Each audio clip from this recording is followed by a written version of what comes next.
नमस्कार. आज मी MP पाटील सरांच्या नाट्य समीक्षा संहिता आणि रंगप्रयोग या पुस्तकातील आत्मकथा एक आकलन या मी केलेल्या 4 भागातील तिसरा भाग वाचतो. दुसऱ्या भागातील शेवटच्या वाक्यापासून सुरुवात करतो. अशा सत्याबद्दल वाद घालण्यासाठी वास्तवातील लेखकाबरोबर कल्पना सृष्टीतील पात्रे जिवंत होऊन येणे हे मोठे कल्पनापूर्ण, अभिनव आणि संयुक्तिक ठरते. 4 या नाटकातील वर्तमान घडवणाऱ्या जिवंत माणसांच्या व्यक्तिरेखा म्हणजे प्रज्ञा आणि राज्याध्यक्ष. ही 2 पात्रे त्यांच्या शरीरासह एकमेकांच्या समोर येतात. ती जिवंतपणे एकमेकांशी बोलतात, हसतात, बसतात, चालतात, रागावतात, कृतक कोप करतात, जवळ दूर बसतात, एकमेकांच्या आसनावर बसतात, टपली मारतात, थोपटतात, मिठी मारतात, सर्व काही एकमेकांच्या मनोवृत्ती शब्दांनी आणि कृतींनी चाळवीत, उंचावीत ती वर्तमान जगत असतात, वर्तमान घडवीत असतात. त्यांच्यामध्ये जे घडते ते खरेखुरे वस्तुनिष्ठ सत्य. त्यांच्यामध्ये जे घडते ते प्रिमिटिव्ह ते कल्चरल या दोन्ही पातळ्यांवरील ढळलेल्या आणि सांभाळलेल्या सत्याचा तोल राखणारे असेच.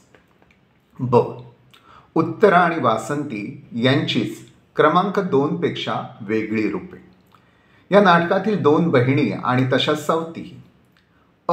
रंगकक्षात मुंबईतील राज्याध्यक्षांच्या फ्लॅटमध्ये ज्याप्रमाणे प्रज्ञा राज्याध्यक्ष ही जिवंत माणसे एकमेकांच्या समोर येऊन वर्तमान घडवतात, त्याप्रमाणे रंगकक्षात पुणे येथील उत्तरेच्या फ्लॅटमध्ये उत्तरा वासंती या 2 70-50च्या जिवंत बहिणी सवती एकमेकींच्या प्रत्यक्ष समोरासमोर येऊन वर्तमानच घडवतात.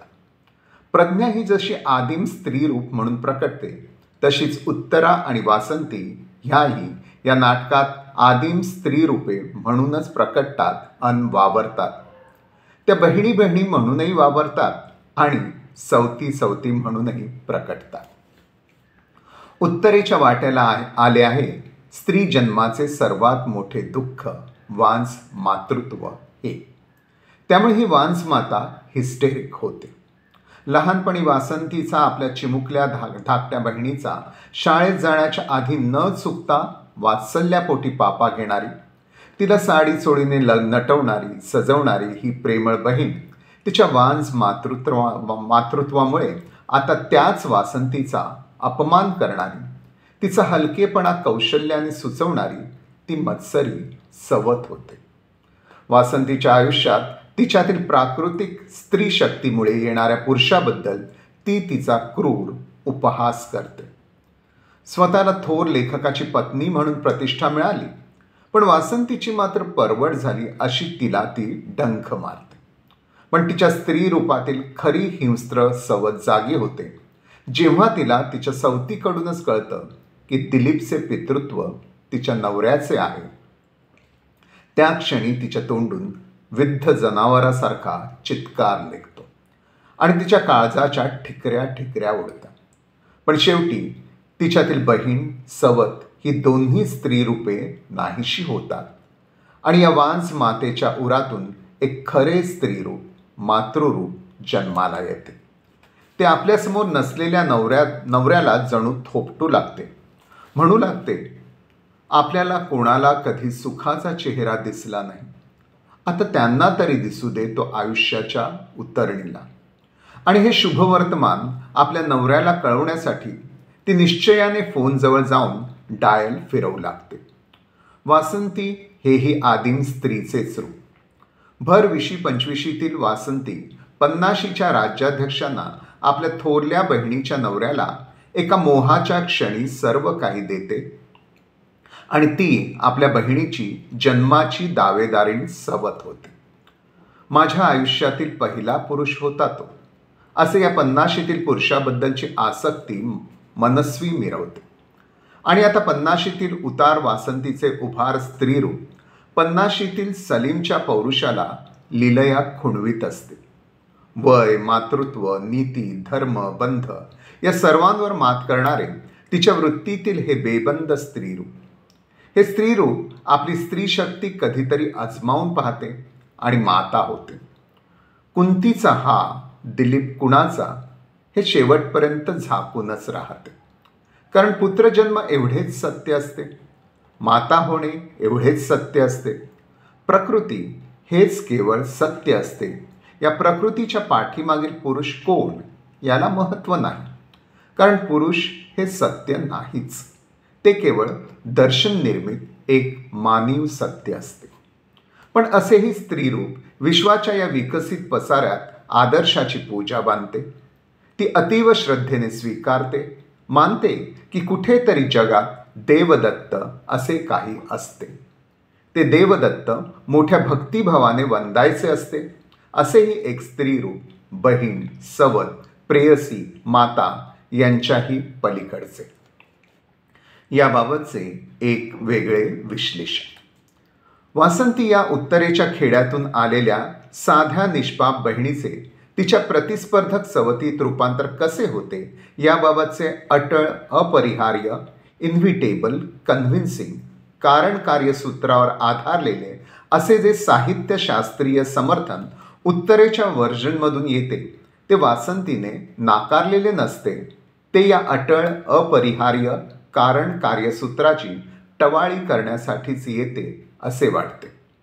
हे साहित्यशास्त्रीय समर्थन असे. तुझा गर्विष्ठ आत्मविश्वास मला सहन होईनासा झाला होता. सतत मला जाणवून देतेस मी कशी खुजी आहे. तुझ्या आश्रिताची कळा आली होती मला. फार क्षुद्र करून टाकलंस तू मला. मला तुझ्याशी स्पर्धा करायची नव्हती, पण तूच जेव्हा जेत्याच्या आवेशात वागू लागलीस तेव्हा मी ठरवलं तुला हरवीन मी. ज्याच्या भरवशावर तुझं हे चाललंय तेच जिंकून. खूप साचत गेले अपमानावर अपमान. म्हणजे सूड भावनेनं उत्तरेला हरवण्याच्या ईर्षेतून ती राज्याध्यक्षांशी प्रणय डेव्हलप करते. हे तसे फार क्रूर, नाटकी झाले. त्यापेक्षा दोन स्त्री पुरुष जवळ येतात, अधिक जवळ येतात, आणखी जवळ येतात हे अधिक नैसर्गिक ठरले असते. गोष्टी घडून जातात.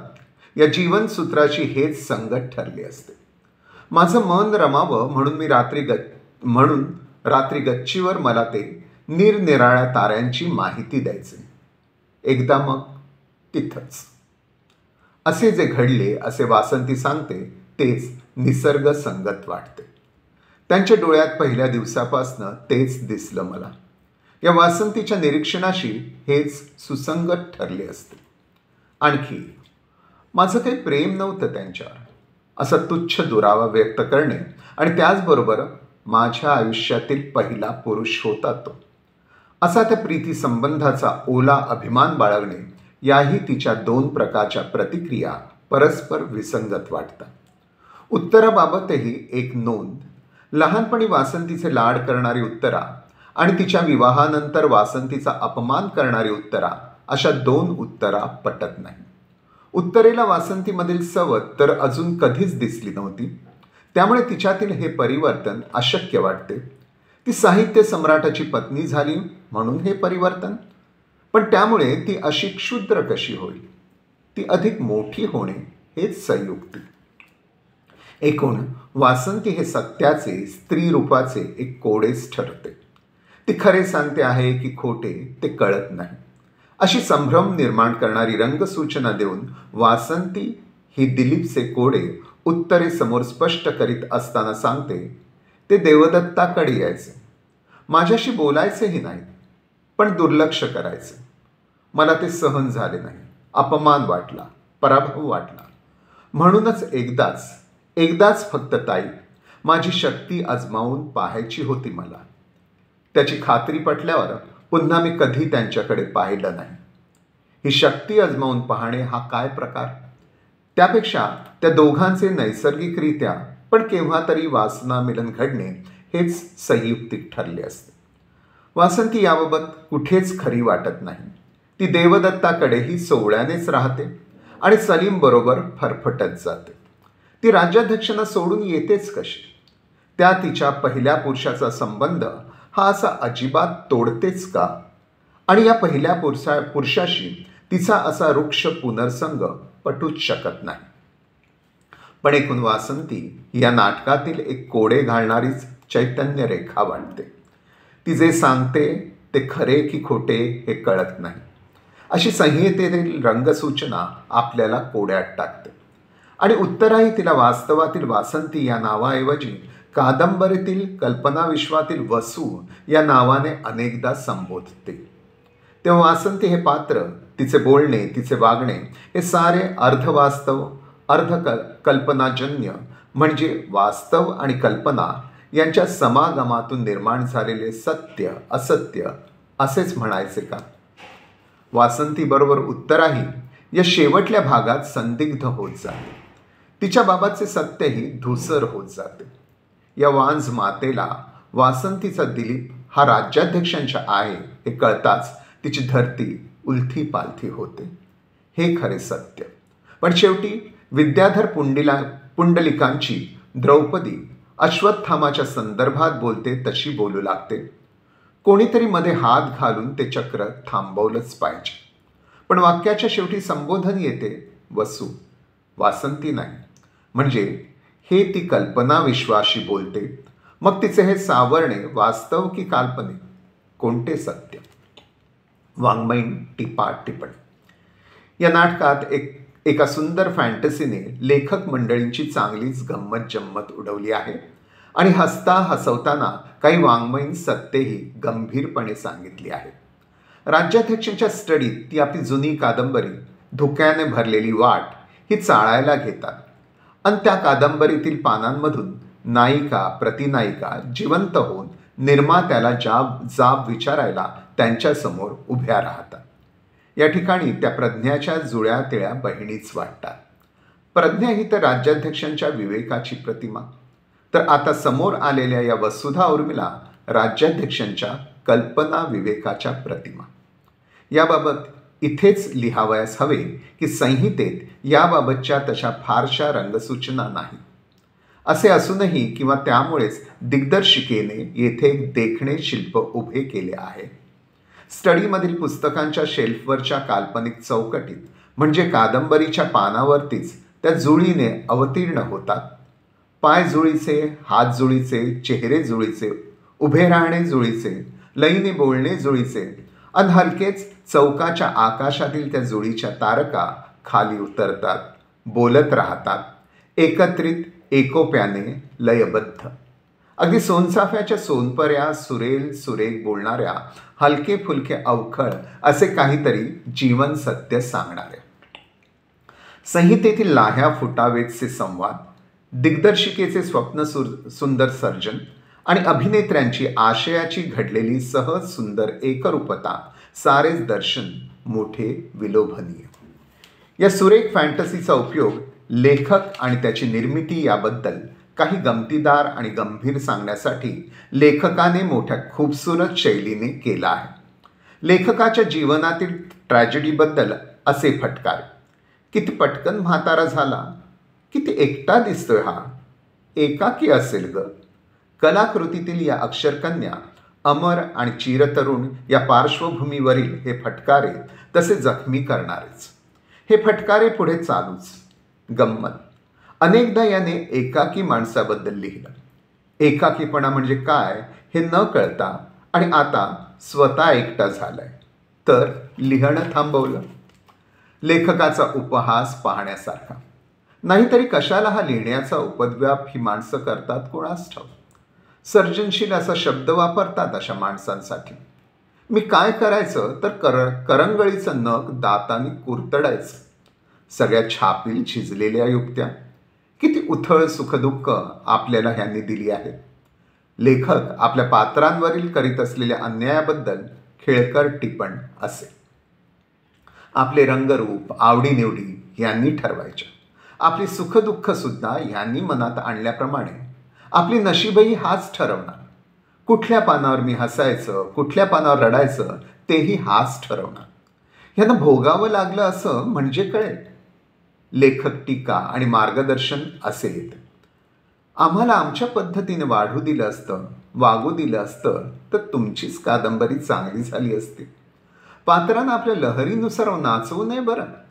कोणीच नाही समजलं तुम्हाला. त्याही आणि आम्ही. तुमच्या राग लोभाच्या मुशीत तुम्ही आम्हाला घडवलं. नकळत का होईना किती असत्य इथं पेरून तुम्ही जाणार. लेखकानं असं करावं का? लेखकाच्या साहित्यकृती आणि त्यातील व्यक्तिरेखा याबद्दलचे कल्पकतापूर्ण कठोर सत्य मनाला भिडणारे. तुमची पुस्तकं म्हणजे थडगी होणार आणि आम्ही त्या जिवंत प्रेतासारख्या वाट पाहत पडल्या राहणार. आम्हाला मरण नाही. कधी कुणी चुकार वाचकांनी उघडलीच कबर तर तुम्ही योजून दिलेलं आयुष्य पुन्हा एकदा जगणार. साहित्यकृतीतील व्यक्तिरेखांबद्दल अक्षर सत्य हे. आम्ही सपशेल खोट्या तरी भयंकर खऱ्या. शेवटी मानवी जीवनाबद्दलचे सत्य याच अक्षर चैतन्य रेखा लेखकाला सांगून जातात. माणसं क्षणाक्षणाला बदलत असतात. प्रत्येक क्षणी नवीन निरामय स्वच्छ नातं जोडत राहावं माणसानं. आयुष्यातील गुंतागुंतनी तडफड कमी होईल तुमच्या. आत्मकथेच्या आशयसूत्राशी अशा प्रकारचे नाते बांधून त्या अंतर्धान पावतात. परत साहित्यकृतींच्या पानापानावर शब्दांच्या चैतन्य रेखांची रूपे घेऊन लपून जातात. नाट्यसंहिता आणि रंगसूचना. नाट्यसंहिता ही तशी एक कविताच असते. निदान तिची जात कवितेचीच असते. या संहितेमध्ये अनेक ध्वनीत अशी कल्पनाचित्रे निर्माण करण्याचे सामर्थ्य असते. वाचक रसिकागणिक ही कल्पनाचित्रे विविध स्वरूपाची असण्याची शक्यता असते. त्याच्या आस्वादक प्रतिभेच्या श्रीमंतीनुसार या कल्पनाचित्रांची प्रत असते. मात्र या नाट्यसंहितेत ज्या प्रयोगसूचना रंगसूचना दिल्या जातात त्यातील काही आवश्यक असल्या तरी त्याच्यामुळे वाचकांच्या कल्पनाचित्रास मर्यादा पडतात. दिग्दर्शकाच्या सर्जक प्रतिभेलाही या रंगसूचना मर्यादा घालतात. पण जातिवंत दिग्दर्शक हा आपले स्वप्न आकाराला आणतोच.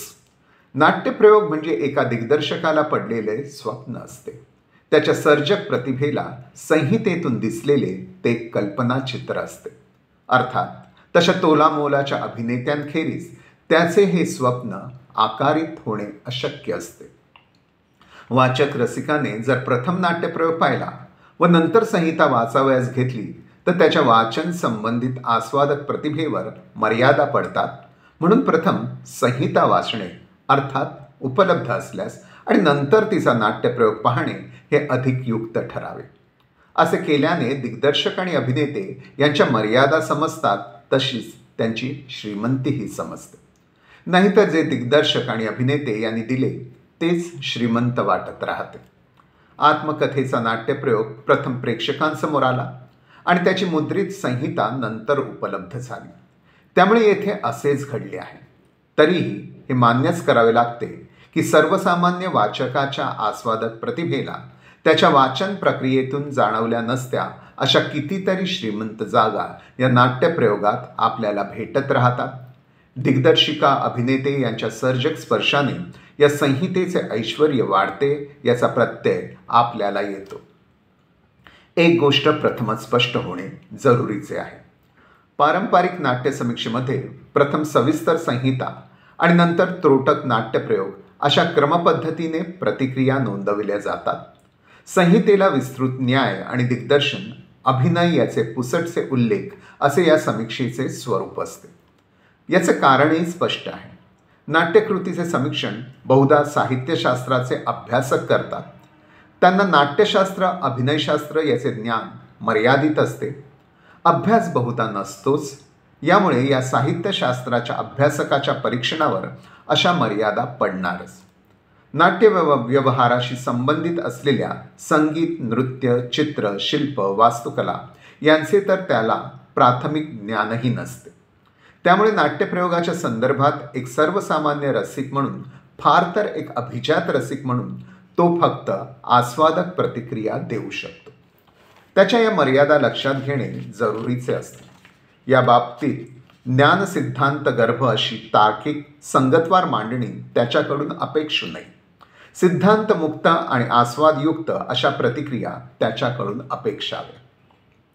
वरील स्वरूपाच्या मर्यादा बरोबर घेऊनही आत्मकथेतील काही रंगसूचनांचा संहिता आणि प्रयोग अशा दुहेरी पातळीवर अन्वयार्थ लावण्याचा प्रयत्न केल्यास संहिता आणि प्रयोग यांचे याबाबत घडलेले देणे घेणे मोठे प्रत्ययकारक झाले आहे असेच म्हणावे लागते. एक स्थलरंग सूचना. इहर्दि नाट्य योगस्य नाट्यमंडप एवही असे भरत मुनीने नाट्यमंडपाचे महत्त्व सांगितले आहे.